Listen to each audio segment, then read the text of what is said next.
Hi, this is Michael Edwards, Assistant Professor of Medicine at UC Denver, specializing in bioinformatics. This is part 3 of the IPA tutorial. This was done in conjunction with the AACR workshop held in Snowmass in 2014.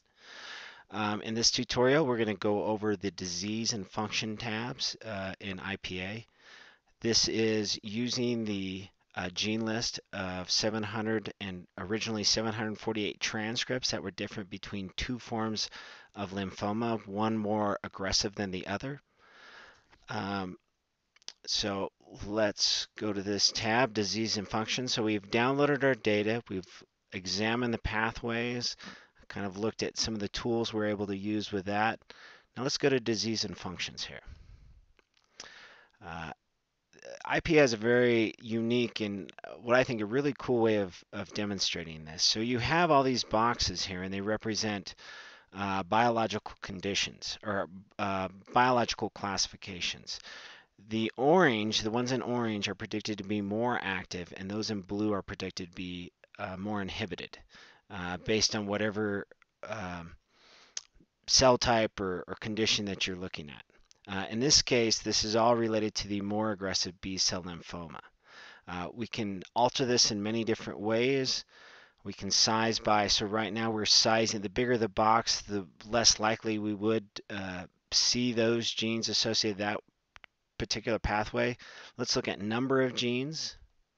And so you'll see some of the boxes change. So those that are larger have more genes associated with them.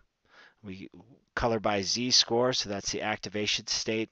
The software, based on the pattern of expression, if genes go up or down, a lot of information is known on what effect this has on the given biological classification. And so it'll actually use that information and give us confidence score on whether the pattern is more suggestive of an active or an inhibited cellular process. We could look at some of these. We can also highlight certain things. I'm going to click here and I'm going to highlight those biological classifications that had the top p-values. And these are all actually given here. And they'll show up on your list here. Again, these are relative to more aggressive B-cell lymphoma. You can see that apoptosis is down compared to the other B-cell cancer type. Cell movement, which you would expect, this is an aggressive B-cell lymphoma, migration of cells. And you can see some things over here, quality of synapse and quantity of synapse. So we can click on any of these. Let's look at cell movement. If we highlight it, there's 169 genes in our original list that are associated with this category. Let's see, so this was cell movement. So if we look down here, the odds of getting all of those genes by random chance is 1.6 times 10 to the negative 18th. Again, this is predicted to be increased, so this would be the times above random noise that you're getting evidence suggests a more active process. And then again, these are the genes over here associated with that pathway. We can also get to the same thing by clicking on it. Cell movement, I just keep clicking. Cell movement, you can look at any of these others.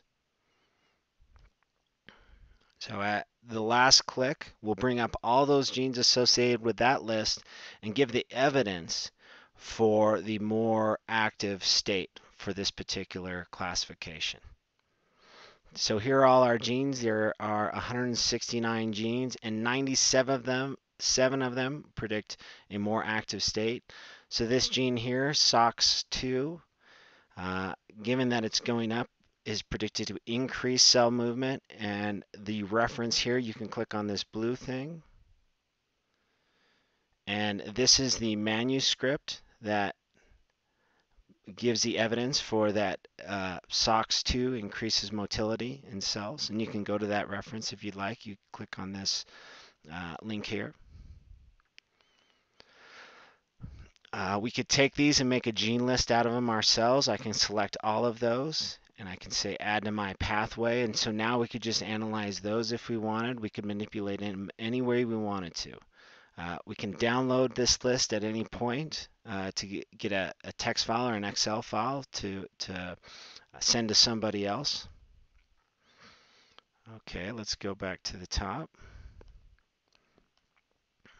And you can select any of these. You can sort by p-value. You can sort by the activation state. So these are all the things that are predicted, the cell processes based on our original list that are predicted to be inhibited. You can go down here.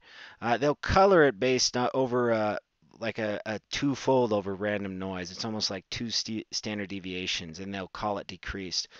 But in in the data sets I've looked at, I think you know for most situations, anything above a +1 or a -1 is pretty right on. Again, we could sort this, look at the most active.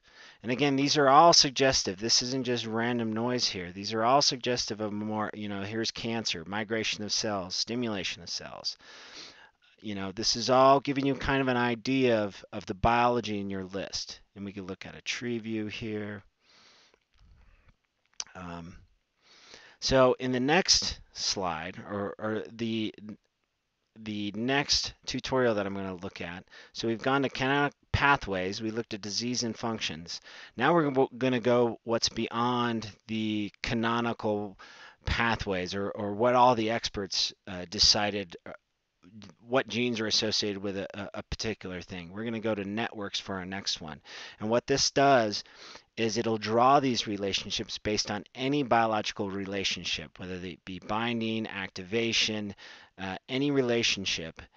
And these genes don't have to be in the same pathway. So this is kind of a way for you to make your own relationships within your gene list. All right, thank you very much.